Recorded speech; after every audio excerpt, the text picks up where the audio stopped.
Hey everybody, what's going on? It's Corridor here, keeping it tanky in Raid Shadow Legends, and I am going to take a massive risk on my part for this progressive chance. I am going to be blowing my Ancients and my Sacreds for Admiral Blacktusk.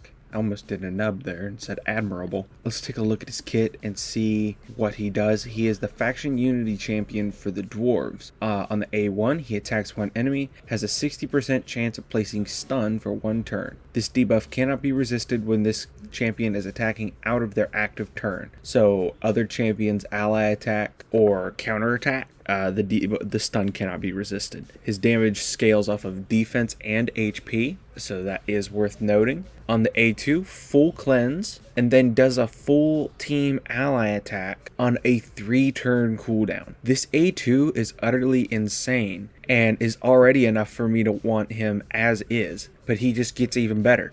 Listen up, guys. You can get Elenaril for free, as well as Fayne, Uugo, and Tagoar as you level up.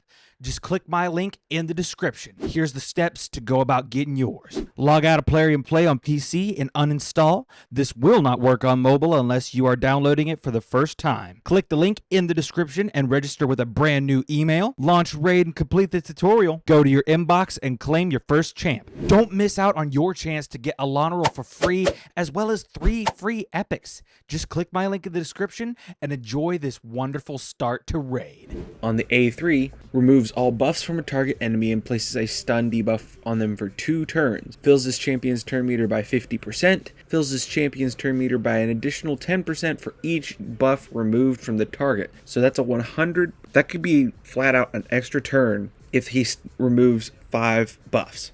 With one ally, the buff removal and stun cannot be resisted. 2, resets the cooldown of the skill when an ally is killed when an enemy is killed while under a stun placed by this champion. And with 3, allies deal double damage to targets under stuns placed by this champion. That is on 3-turn cooldown as well. And then on the passive is just really good. Allies will counterattack whenever they lose 10% or more of their max HP from a single hit. If there are multiple champions on the team with the skill, only one will activate. With one ally, whenever an ally places crowd control, fills that champion's turn meter by 20%. So he's basically got a built-in souped up molten death bell for the entire team. With 2 allies, whenever an ally is attacked, has a 50% chance placing a decreased resistance and decreased speed debuff on the attacker for 1 turn. If the ally is under block damage, unkillable, ally protection, or stone skin,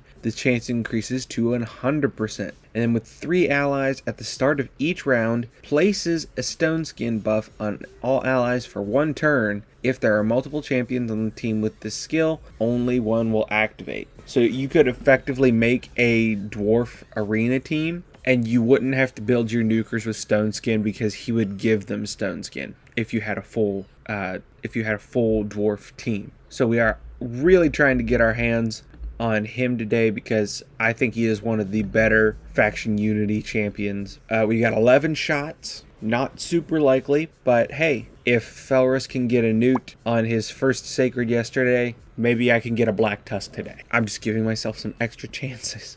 I am willing to jeopardize this fusion because Blacktusk is that good, and from what I've heard, the upcoming fusion is not anything to write home about, so I'm not fussed. I'm still going to try to go for him. I'll be buying a couple packs for at least the summon rush, so I'm not too worried. Plus, I still have the opportunity to get some stuff from Clan Boss, so we'll see how that goes. Sea of Blues today. Goodness gracious. Come on. Something worth my time. Inked Twist Staff isn't bad. He's got double hitter A1. Each hit has a 30% chance of placing small drop defense. AoE fills his champion's turn meter by 5% for each enemy under a leech. And then the A3 is an AoE before attacking, places increased accuracy on all allies for 2 turns, and has a 75% chance of placing leech. So not a bad rare. Leech is a valuable debuff, so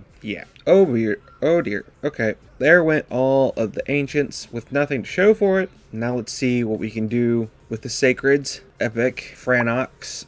She's got an insane multiplier on one of her skills. I don't remember which one it is. I think it's this one, Tender Mercies. But one of her multipliers, one of her skills has like a 9 times multiplier. It's insane. She can do a crap ton of damage for an epic champion. She's got decreased attack on the A1. The A2 attacks one enemy, inflicts 100% more damage against targets without any buffs. And that thing gets 30% damage from books, and it's already on the 3-turn cooldown without them. And then the A3 attacks one enemy 3 times. Each hit has a 75% chance of stealing 1 random buff from the target.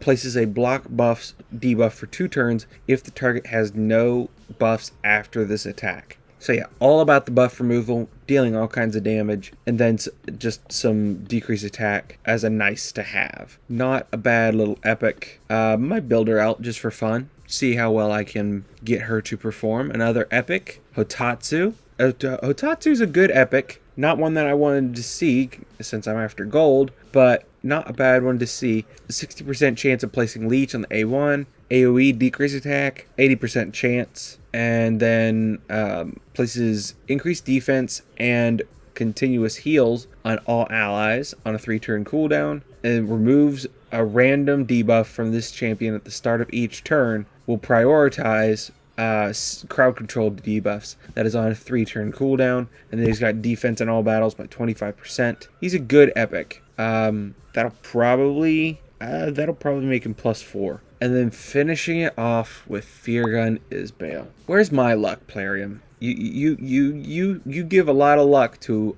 the other content creators. Where's my luck? She does a lot with bombs. She is a Mikage piece, but this account already has their Mikage. Yeah. Her bombs do extra damage to targets over 200k HP. She places Weaken on the A3. That'll grant an extra turn if she places it on everyone. It does go up to 100% chance, so that is possible to do. Places bombs. And then her passive, when an enemy dives from a bomb, she gets Revive on Death for 2 turns. That passive is on a 6-turn cooldown, though, so that's not going to happen very often. Man, that is frustrating. You know what? We're going to pull 2 voids for Senna, because after seeing how she performs, I really want that champion. Well, maybe if we can't get one dwarf legendary, we'll get the other. Retainer is not a Senna. Gimme! No, this is why you don't pull outside of a 2x. Ashwalker. Well, at least Ash gets a little bit of a commission, right? Alright, well, it's it's PRCVC, so I'm pulling these soul stones as well. I might as well. Well, there's a 6-star rare. Would have preferred to see that on a different rarity, but I'll take it. Oh, legendary. Wallmaster. Don't have a Wallmaster, so I'll be saving that for when I do. 865. Almost to an Eternal, but not quite there. Guys, I'm also kind of bummed because I wasn't able to get the mythical fragments from the Coalition event. It's still got 2 hours left, but there's just no way I'm making up, 1,300 coins in 2 hours. That's just not going to happen. I really tried, but I think the best I might be able to do is get the legendary book, maybe the Chaos War, but I don't know. Guys, gonna have to call it there. That really sucks, I'm not gonna lie. But we take what we can get. Thank you so much for watching. I'll see y'all in another video. Stay happy and healthy, and stay tanky.